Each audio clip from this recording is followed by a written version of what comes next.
Actually, the name Embers was chosen from a community member who, in a contest in 1999 or 2000, I think. So we've been around since 2000, and we incorporated in 2001. Embers is a community economic development organization. So that's a bunch of words, but it's about creating economic and employment opportunities for people in the inner city, and that's our focus. And we started out as a very grassroots organization, and I'm not an outsider. I was an insider. I lived in the community for many years. I lived in Strathcona, and I got involved for 2 years just doing community organizing, activism, unpaid, just, you know, whatever, working with groups. And if anybody remembers Community Directions, okay, right, yeah. So we remember. So Community Directions was what gave birth to Embers. So we used to meet every couple of weeks, the community, around community economic development, and we have workshops and roundtables to see what kind of opportunities were available in this community and what we should do. And out of that, we incorporated in the year 2001 and became an organization of our own called Embers, Eastside Movement for Business and Economic Renewal Society. And what we've done since then is we've developed different divisions. We started out with our very core program, which is micro enterprise development. So we work with folks who are, you know, are low income, entrepreneurs who want to become entrepreneurs or who are entrepreneurs already. And we help them to either, you know, we have training programs 3 times a year, business training programs. We help people to develop their business plans. We help them to access capital.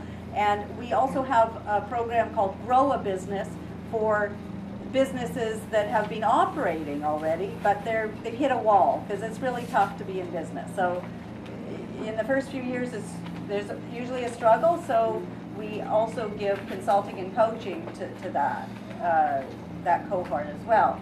And we've been doing that since 2001. We've helped start over 350, and are still operational, 350 businesses plus. So that's pretty good, you know. And there's a Downtown East Side Pest Control Company, Ola's Flowers. I mean, there's just a whole lot of different lot of artists who have turned their talents into businesses, because there's Level and Start does that 3 times a year, and there's coaching support for ongoing operations. Then it's quite interesting. It goes way back to, I think, 2003. Again, it came out of the community. It was a resident. We were having a meeting like this in the community, and a resident came up to me and said, "You know what we need here? We need a temporary labor company in this community, because there are so many people that are getting exploited by the temp companies that are out there. And, you know, they make them pay for their transportation, they make them pay for their boots, they make them pay for a hard hat, and then they pay them minimum wage, and by the end of the day they don't have any money, and they're just treated like cattle, you know." And you thought, well, and really, so I said, well, okay, Brian, you probably, I won't mention his name, but you probably know know him. Anyways, I said, "Brian, give me a write-up." So he wrote me up a page, and it was like bingo. You know, yes. What does the Downtown East Side have? It's got labor. How could we make a business out of this? Well, I mean, as a non-profit, we don't have to make the profits. We can put those profits back to our laborers, to our people, and we don't have to treat them like cattle. We can do it differently. So that started a long, long, long business planning process, which involved an alternative staffing company. So we run like a labor ready, but we don't run like a labor ready. We provide, you know, coaching. We provide. We have a tool lending library. We get people to jobs. You know, we give advances. We pay weekly, but we run it as a business. And mostly it's construction, but also in some of the other areas as well.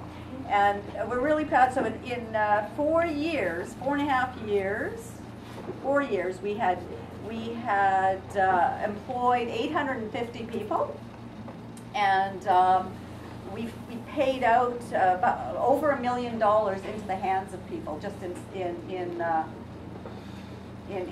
wages and benefits, over $1 million. So, and it continues to grow. We've been like, I don't know, 85% self-sufficient through our own funding. And out of that, we also realized we had a lot of, I should also mention that the focus, although we hire full-time work, and we have people who have been, hitting the pavement for 6 months because they have, they're coming out of corrections, they're on parole, they can't get a job. But when they come to us, Embers Staffing Solutions, we screen them. So the companies we send them out to, they don't know that they don't know their background. And what happens is they get a foot in the door, and they're such good workers, over and over again they get hired full-time. So more than 50% of our workers now are working full-time. So it's transitional employment, but it gives them a foot in the door, a chance to prove themselves. And so our big thing is getting more and more and more jobs. So if any of you guys have connections into companies that might be hiring, you can only benefit the community. The more jobs we get, the more people we help, right? So yeah, I put that out to you as a challenge, especially the Board of Trade.